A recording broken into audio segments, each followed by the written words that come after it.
आपके अपने YouTube channel हंसनी academy में आपका एक बार फिर से स्वागत है। चलिए हम वर्डों का डिवाइडेशन पढ़ रहे थे, अब जिसमें हमने दो नियम क्लियर कर लिए, मात्रा और उच्चारण के स्थान पे और दूसरा है मुख खुलने के आधार पे। ठीक है, अब नेक्स्ट आता है जीभ के प्रयोग के आधार पे। देखते हैं जीभ के प्रयोग किन किन वर्णों के उच्चारण में किया जाता है। चलिए आइए,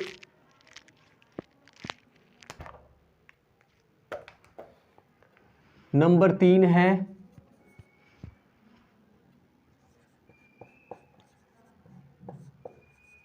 जीभ के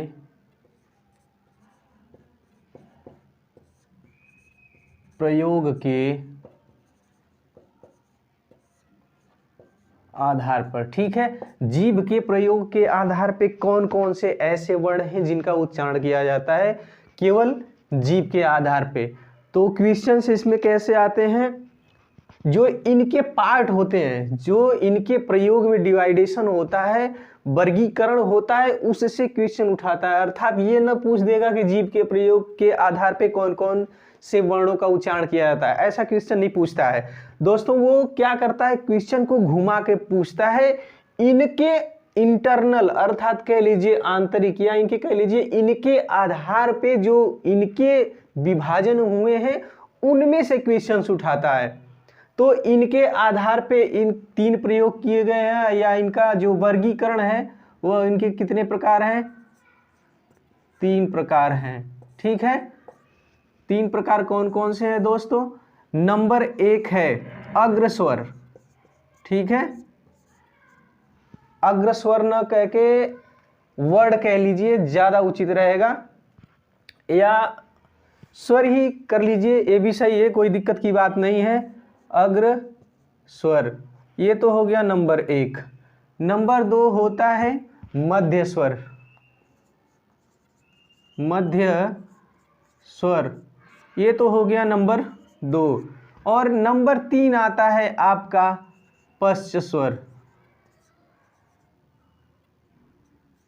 पश्च स्वर, ठीक है, ये तो हो गए 3 किसके अनुसार, जीभ के अनुसार। अब इनके कहने का तात्पर्य कि कुछ ऐसे वर्ड होते हैं जो जिह्वा के अगले भाग से बोले जाते हैं, जिनका उच्चारण क्या होता है, जीभ के पहले अर्थात अगले भाग से होता है। दूसरा मध्य स्वर, ऐसे स्वर होते हैं जिनका उच्चारण हम क्या करते हैं, ना तो पश्च जीभ के भाग से करते हैं, ना तो जीभ के अग्र भाग से, जो मध्य वाला भाग है उससे करते हैं। और तीसरा होता है पश्च स्वर, जो कि जीभ के सबसे लास्ट वाले पोर्शन से क्या होता है, उनका उच्चारण होता है। तो चलिए इसके परिभाषा की हम बात करते हैं। अग्रस्वर की परिभाषा कौन सा है, अग्रस्वर। अग्रस्वर वे स्वर होते हैं जिनका उच्चारण जीभ के अगले भाग को उठा के किया जाता है, उसे हम क्या कहते हैं, अग्रस्वर कहते हैं। इनकी संख्या कितनी होती है दोस्तों, 4 होती है। कौन कौन सी होती है, ई कामा कामा बड़ी ई कामा ए कामा ए। ठीक है, ये 4 ऐसे वर्ड हैं जिनको अग्रस्वर कहा जाता है। ठीक है, अगर क्वेश्चन इसमें से आता है कि निम्नलिखित में से, अर्थात यहां पे आप लिख सकते हैं निम्न में से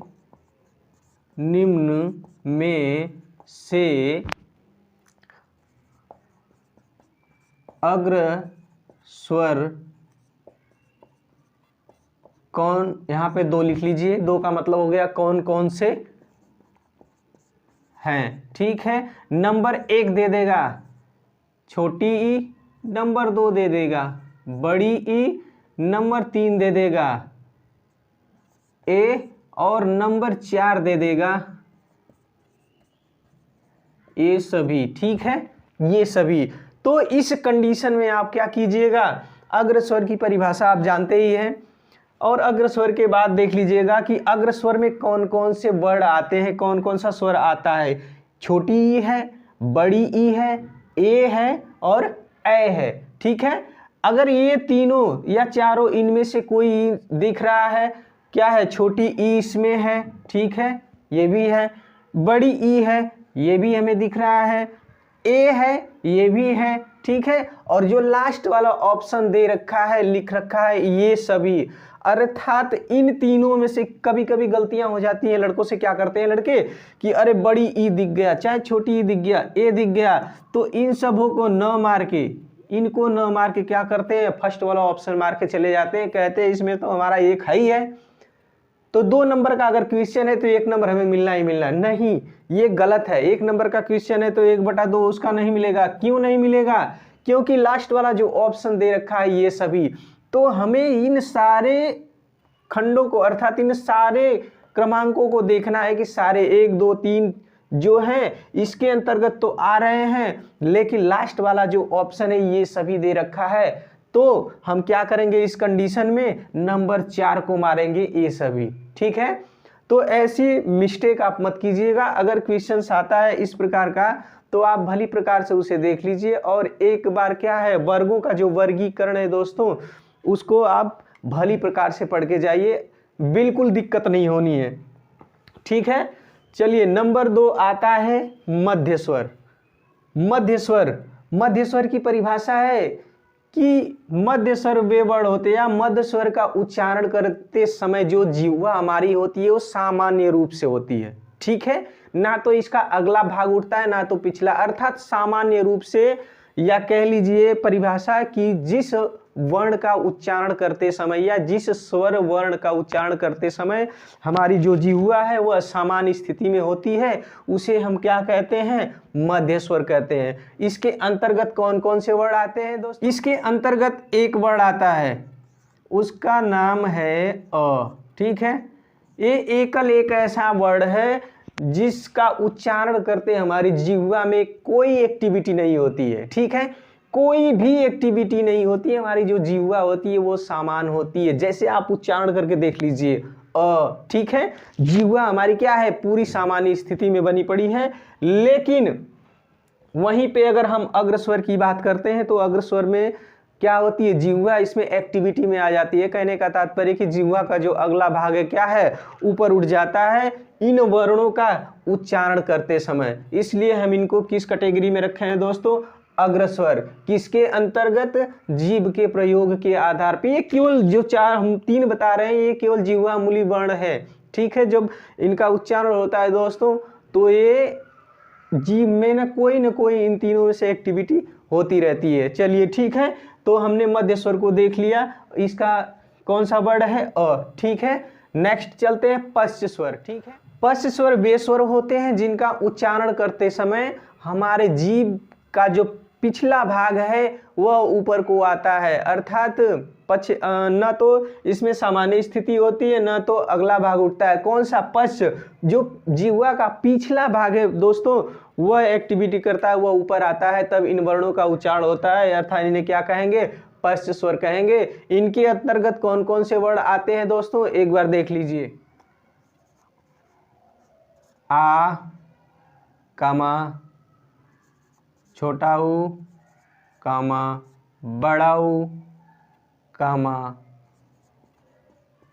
औ, कामा, अंग। ठीक है, पूरी चंद्रबिंदी इस पे नहीं लगी पड़ी है। ठीक है, तो ये कितने वर्ण हो जाएंगे दोस्तों, 5 वर्ण टोटल। ठीक है, पश्च स्वर के अंतर्गत ये 5 वर्ण आएंगे, कौन कौन सा, आ, छोटा ऊ, बड़ा ऊ, औ, ठीक है, और आ। ठीक है, तो ये इनका जब हम उच्चारण करते हैं तो कहीं ना कहीं हमें आभास हो रहा है कि जो जिह्वा का पिछला पश्च भाग है वह एक्टिविटी में आ रहा है। ठीक है, ऊपर की तरह हल्का सा आ रहा है, तो हम उसे किस में रखेंगे, पश्च स्वर के अंतर्गत। ये तो हो गए जीभ के प्रयोग के आधार पे इनके कितने प्रकार बताए गए हैं, 3। पहला अग्रस्वर, दूसरा मध्य स्वर, तीसरा क्या है, पश्च स्वर। अग्रस्वर के अंतर्गत छोटी बड़ी ए, ये 4 वर्ण स्वर आएंगे, और मध्य स्वर में केवल एक ही स्वर आता है अ।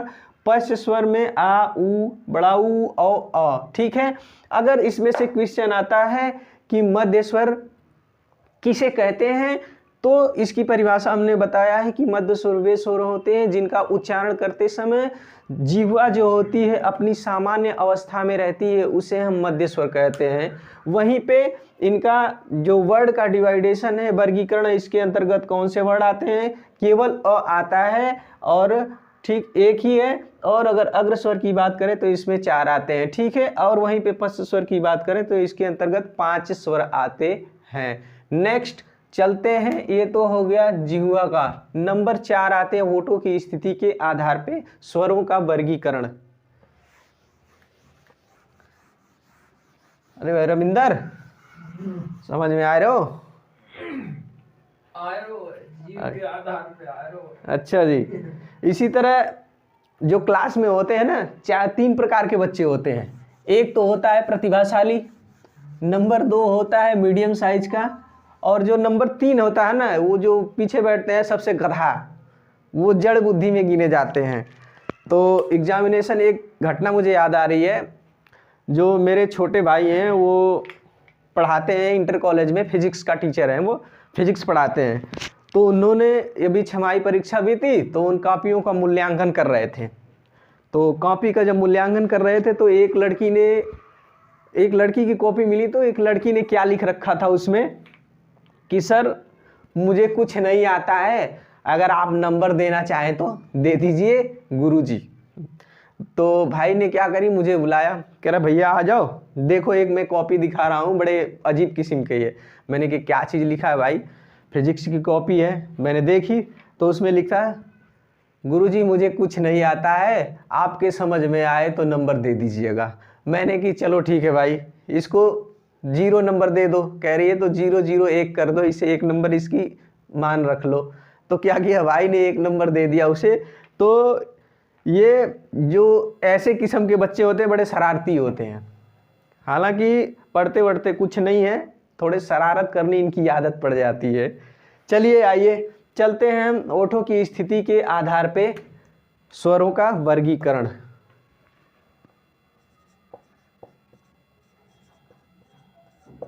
ओठों की स्थिति के आधार पर स्वरों का वर्गीकरण कर लीजिए, आप समझ जाइए। ठीक है, नंबर 3 है, अरे नंबर 4 है ये, होठों की स्थिति के आधार पे स्वरों का वर्गीकरण। तो इसके होठों की स्थिति के आधार पे इनमें 2 प्रकार बताए गए हैं। 2 प्रकार कौन कौन से हैं दोस्तों? नंबर 1 पहला है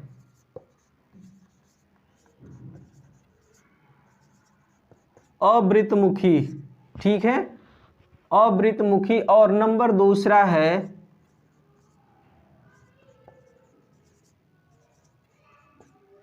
वृत्तमुखी। क्या आगे स्वर कर लीजिए, अवृतमुखी स्वर और वृत्तमुखी स्वर, ये 2 प्रकार बताए गए हैं। ठीक है, अवृतमुखी स्वर, इसकी परिभाषा है कि जिन स्वर वर्णों का उच्चारण करते समय जो हमारा होठ है, ठीक है, क्या लिखा है? अवृतमुखी। अर्थात वृत्त का मतलब क्या होता है? रिंग, घेरा जिसे कहते हैं। ठीक है, वो वृत्त नहीं बनाता है। ठीक है, वो वृत्त नहीं बनाता है। इसके अंतर्गत कौन कौन से वर्ड आते हैं? इसके अंतर्गत आता है दोस्तों अ, आ, छोटी ई, बड़ी ई, ए और ए। ठीक है, एक देखते हैं। अवृतमुखी हमने परिभाषा भी बता दी, क्या है? जिन स्वर वर्णों का उच्चारण करते समय जो हमारा होठ है, ठीक है, वह वृत्त के आकार में नहीं होता है, उन्हें हम क्या कहते हैं? अवृतमुखी। अवृत्त का मुखी, वृत्त का मतलब होता है घेरा या गोलाकार कह लीजिए। अगर उसके आगे अ लग गया, इसे उपसर्ग कह लीजिए, अ लग गया, तो इसमें नकारात्मक चीज क्या होती है? व्याप्त हो जाती है। अगर मगर पर परंतु लेकिन किंतु आपने सुना होगा ऐसे वर्ड।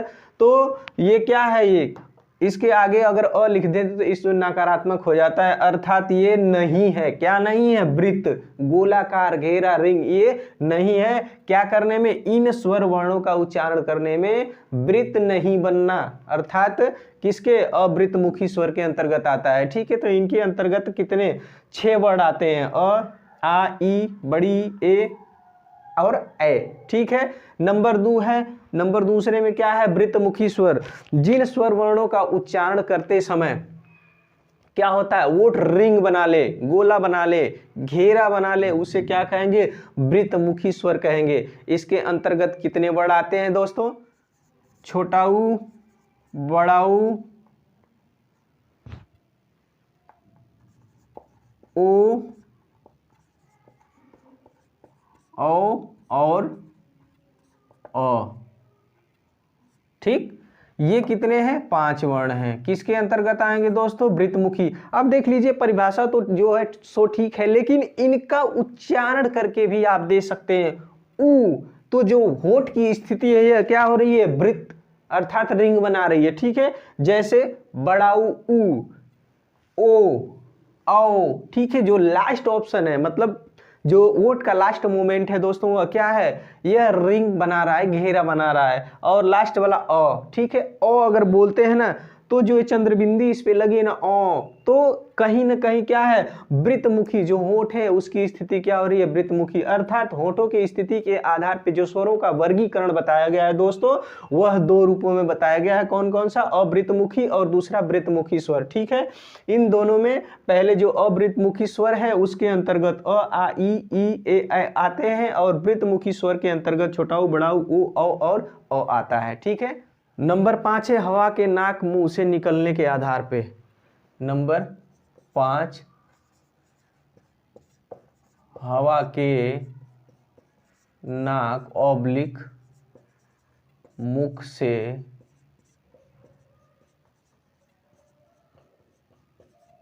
निकलने के आधार पे। ठीक है, जो हमारी प्राणवायु है मुख और जो नाक से निकलती है उसके आधार पे हम स्वर का कैसे वर्गीकरण किए हैं देख। हवा नाक मुख से निकलने के आधार पे इनका 2 प्रकार बताया गया है दोस्तों। इसके कितने प्रकार? 2 प्रकार हैं। नंबर 1 होता है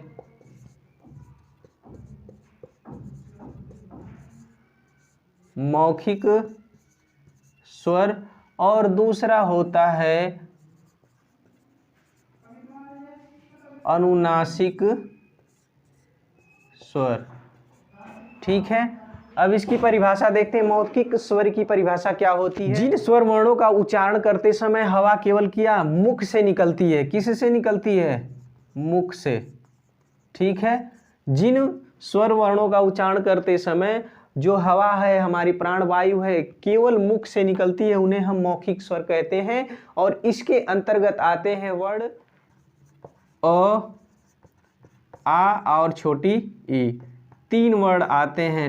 ठीक है, और नंबर 2 अनुनासिक स्वर। जिन स्वरों का उच्चारण करते समय हमारी जो प्राणवायु है मुख नाक दोनों से निकलती है। अंग, जैसे अंग कर लिए, इया कर लीजिए, ऐसे वर्ण है ना, जिसे हम नासिक के वर्ण कहते हैं। ठीक है, जिन वर्णों का उच्चारण करते समय हमारी जो प्राणवायु है नाक और मुख दोनों से बाहर आती है, उसे हम अनुनासिक स्वर कहते हैं। इसके अंतर्गत कौन कौन से वर्ण आते हैं दोस्तों? अंग, चंद्रवृत्ति आ कामा ई। ठीक है, ये क्या है?